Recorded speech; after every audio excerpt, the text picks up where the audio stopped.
comes in, basically takes them out of his kennels. They stay here on base. The kennels, pulls them out. He does his basic fundamental checks of the grooming, brushing the dog, checking the dog's teeth, make sure there's no lumps, no bites, make sure the dog's healthy overall before he does his shift. Including as well with his shift, he'll come out here and he does his basic obedience on a daily. The base obedience is like our foundation for our training. It helps ties into other things as our detection, looking for the explosive drugs, as well as to our bite work, which you guys will see here shortly. This also kind of helps to build the bond between the dog and the handler, so they can start working together and not having issues. Sometimes some dogs have different personalities. They don't mesh with the handlers. So they're kind of like butt heads almost.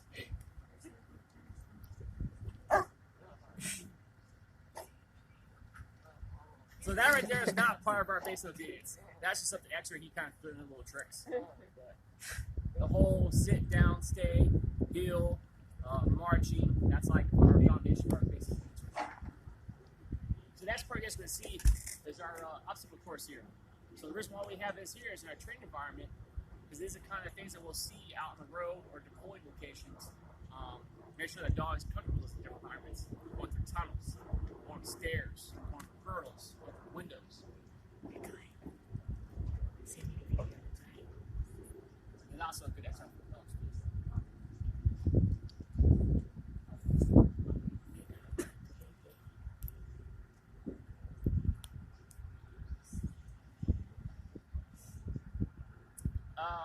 After they retired, so they basically belong to the Air Force, so it's a liability issue. They're basically on that equipment, so that's why they stay here on base. Now, like when I say when they travel for missions and stuff like that, there was dogs in them. So first on a mission, like I got 2 right now, they're going to Ohio for a mission. They'll go to their lodging, their hotel, check in the hotel, dog stays with the hotel. So that time right there, you kind of build more bond with dogs, stuff like that. The magician back here afterwards. What's that?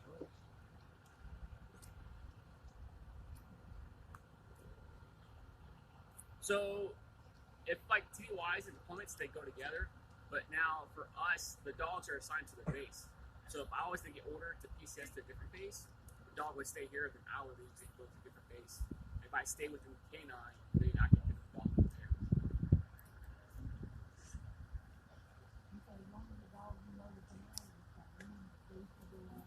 Yep. So they keep for the military itself for the canines. We keep it basically simple. All the canines are always sitting. So that way, if he PCS or he leaves, I have a new handler comes in, that dog still works.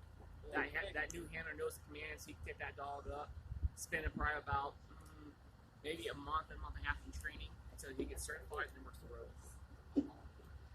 So that way the dogs are, because a lot of times what we do is we change dog teams, because usually after 2-3 years you kind of hit that milestone with that dog. You pretty much should have done everything with that dog you should have already done. You can see the dog's training, you kind of hit that pinpoint, so we'll get you a different dog, because every dog is different. So for us to retire dogs, we cannot retire on age alone. Usually it's more health issues with the dog, or it's a deficiency in training. The dog's not doing his job anymore. He's not finding those things that he's supposed to be. Those things we'll start looking into. Usually around the 8-year mark, we start keeping record of all that stuff. We'll coordinate with our vet staff, which is run by the Army, and we'll communicate back and forth, start building records up, and then usually we'll make our recommendations, and the vet will agree with us pretty much all the time. We'll start spinning the packets. They have to spin a packet that goes to the vet, and then it goes to another person, take it back to us, and we have to sit it down to Lackland, because that's our headquarters down for our dogs. And then they make the final approval for the dog to retire or not. Like I said, after the dog retires, 9 out of 10 times the handler himself that had that dog will take the dog home. But sometimes there might be issues. So we want to make sure the dog goes to the right environment. Some dogs are good with the other dogs, some are not. Some dogs are good with kids, some are not good with kids. So sometimes, so like I said, it's more than times the dog go somebody to the handler. If not the handler, usually someone within our staff down here. But for some reason, no one can take the dog. They will push out to the rest of our base populace and say, hey, there's this dog, he's this old, he or she is this old, these are the health issues he has, medications, and these are the requirements, that you need to have for the dog. Because we want to make sure that, like I said, the dog goes to that right home. He can enjoy his life, eat steaks, live on the couch, sleeping, stuff like that. So, no. I wish. I mean, when the dog retires, the vet will provide like 90 days worth of medications and stuff like that. But there are different programs out there and stuff that will help kind of sub costs for different fees for medical issues and stuff like that. So some dogs do. There are some dogs that going down range deployed that come back. We've had one dog that came from our kennels. He was deployed Afghanistan and he came back. We tried to work through some issues, try to adjust him back to the environment. He was slowly coming back to it. He only worked with me for like less than a year after that. And then we were like, hey, it's time for the dog to retire. So they did. Yes. But that dog went with that handler. The handler that had him was deployed. How long does a dog have to train before it can go to work? So there's different requirements. So like all our dogs are trained down at Lackland initially. So it depends if they go through both portions for detection and patrol. If it's just detection, it depends how long they be out there.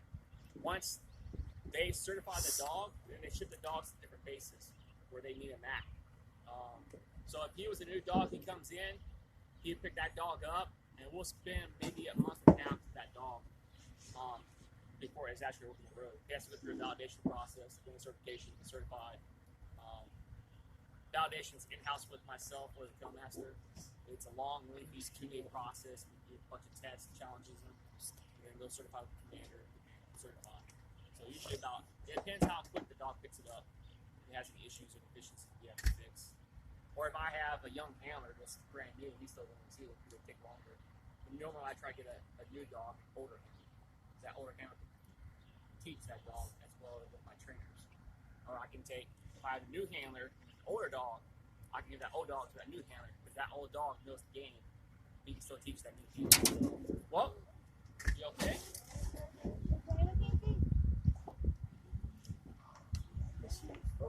Yeah. You okay? Balance? That's why I was telling her to stop laying on my knee. I was like sitting on my knee.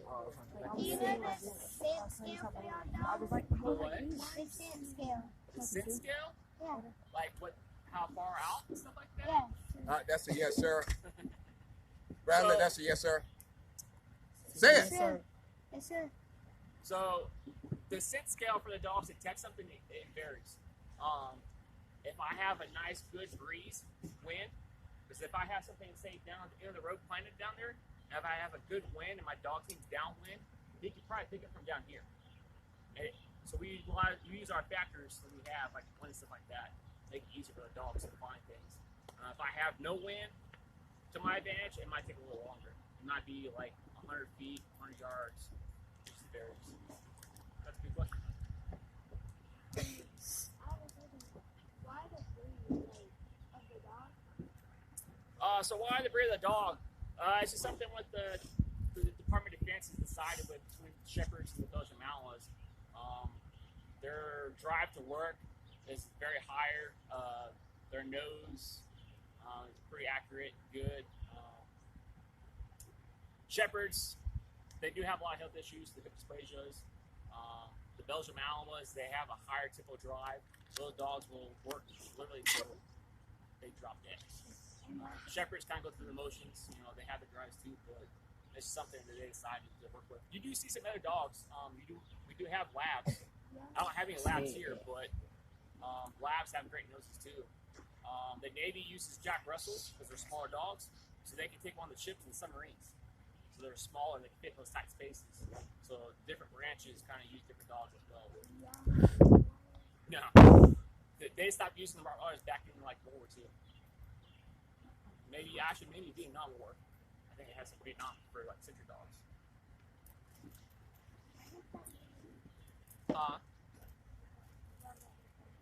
The Rottweilers, that's something they decided. They try to keep with two basically simple breeds.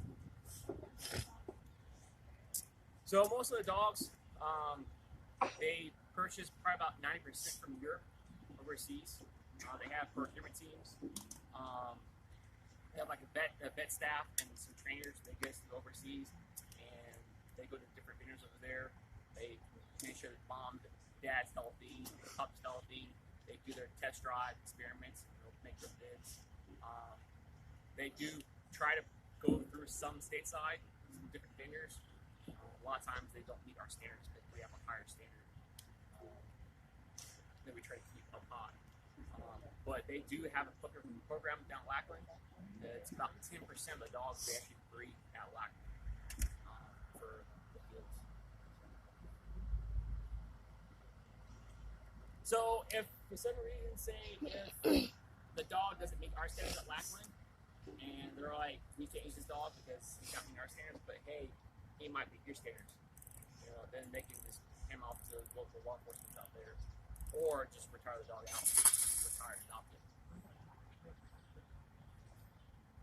Yeah, no, you could. There's a website down, it's like the 344 Military Working Dogs Program. You can look up. You have to fill out a letter, and basically kind of like a waiting list.